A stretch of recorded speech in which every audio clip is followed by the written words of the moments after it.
Chapter 14 Mysterious Liquid. Ah! Han Li cried out with excitement and pumped his fist into the air. By doing so, he revealed that he was indeed still a child. His assumption seemed to be correct. When the bottle was in the dark room, the amount of light attracted to it was quite small. But when in a wide and open area, the amount of light attracted to it was far greater in quantity. But what caused the light to gather? What use did it serve? Although he didn't know the answer, Han Li felt he was close to solving the riddle behind the mysterious bottle. Han Li knew that he would soon unravel the secret of the mysterious bottle, which made him tremendously excited. At dawn, the light that had gathered around the bottle slowly faded away. After making sure that there was no one nearby observing his actions, Han Li returned his attention to the bottle's status. He bent down to pick the bottle up and inspected it. However, there seemed to be no difference since it was still impossible to open. Han Li felt disappointed, but seeing how morning was arriving, he unwillingly put the bottle away and prepared to leave. After all, he still wanted to return to the stone chamber to practice his cultivation. For the next following nights at fixed intervals, the bottle would undergo the same experience. Countless specks of light would fly towards the bottle like moths to a flame. No matter how big or small the specks of light were, they were greedily devoured by the bottle. Initially, Han Li thought that the bottle would continue to undergo the same process for an unknown amount of time, but on the 8th day, something unexpected happened. When Han Li went back to the remote place in the mountains and placed the bottle in its regular spot, the absorbance of the specks of light continued only for half an hour when it suddenly stopped. The dark green designs on the bottle then began to emit a green radiance as golden words manifested on the surface of the bottle. The strange words on the bottle were imposing and firm, but the written strokes were unusual. The words seemed to belong to an ancient era, the characters flickering incessantly. But this weird occurrence had ended as suddenly as it began. Aside from the golden words that were now imprinted onto the bottle, everything else remained the same. After seeing so many strange things happening with the bottle in the past few days, Han Li was no longer as surprised as he had been in the past. Even the appearance of the golden words did not surprise him very much. Casually grasping the bottle in his hand, he tried to open the bottle on a whim, and much to his extreme surprise, the lid popped off with barely any effort. No way. Han Li stared at the bottle in shock. With next to no effort or thought, Han Li's problem regarding how to open the bottle had been suddenly resolved. How could it be so easy to open?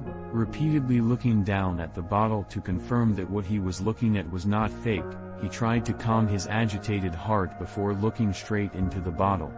Inside the bottle was a jade-green drop of liquid no bigger than a soybean. As it flowed around inside the bottle, the entire inside of the bottle reflected a green luster.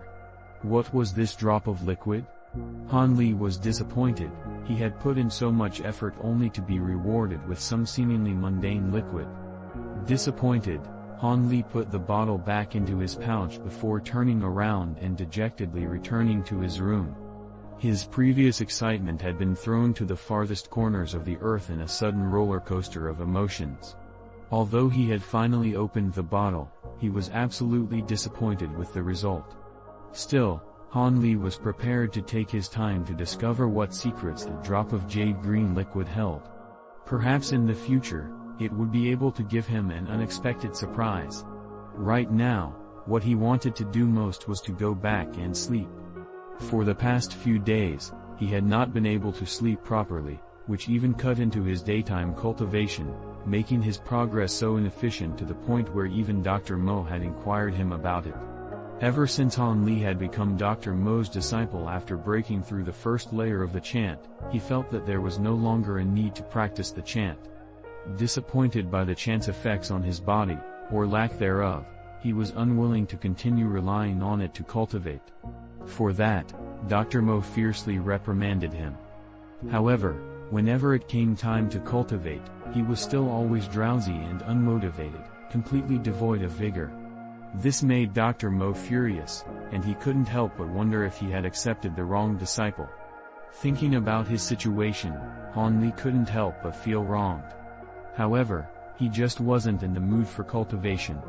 But what Han Li couldn't imagine was that after waking up on the second day, he would once again motivated and throw his entire body into cultivating like a madman.